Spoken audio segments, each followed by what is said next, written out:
Sir, आज तक channel ने आपसे माफी मांगा है, क्या है पैटर्न पूरा? 2005 में आज तक में एक उनका चल रहा था प्रोग्राम विशेष हत्यारा कौन। उस शीर्षक में प्रोग्राम दिखाते थे, कहीं कोई घटना होती थी।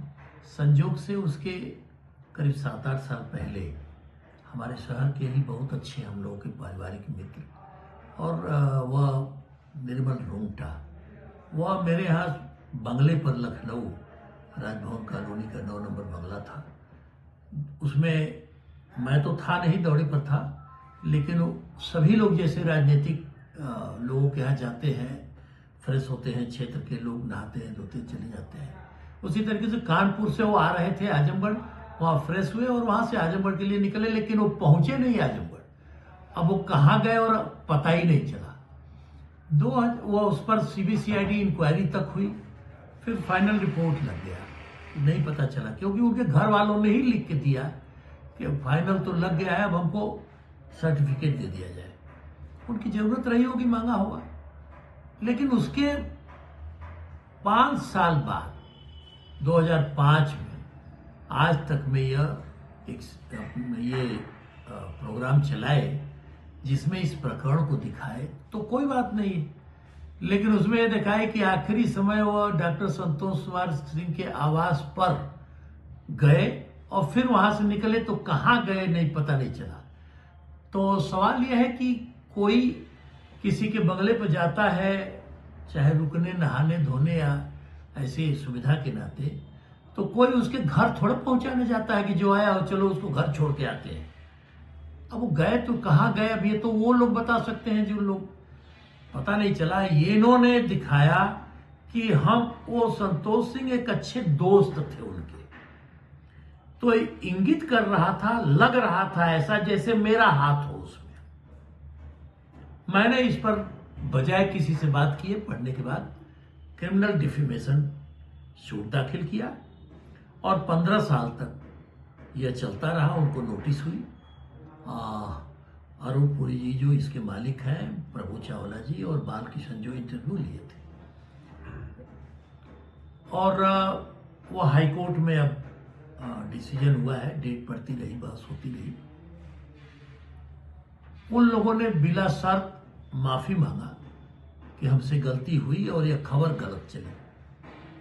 तो हमने एक बड़ा दिल दिखाते हुए, जज भी हमसे कहे कि देश की परंपरा रही, बड़े लोग माफ कर देते हैं, तो हमने महसूस किया, मैं खुद ही संसदीय प्रणाली का व्यक्ति हूं और संविधान और न्यायालय में यकीन करता हूं।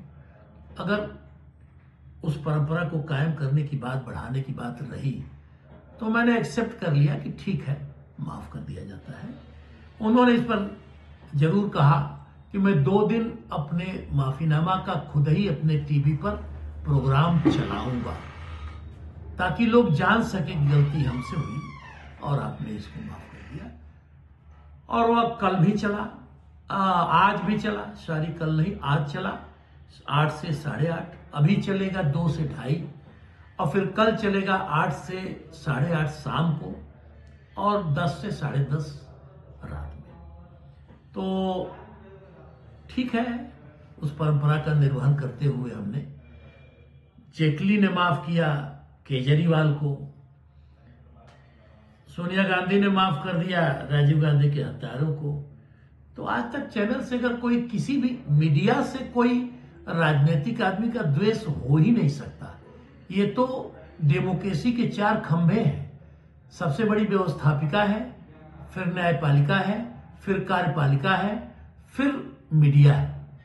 लेकिन अगर एक दूसरे से कहीं कमी होती है तो यह भी जिम्मेदारी है कि उसको उजागर किया जाए, वरना न्याय और अन्याय का कहाँ फर्क कैसे साबित हो पाएगा।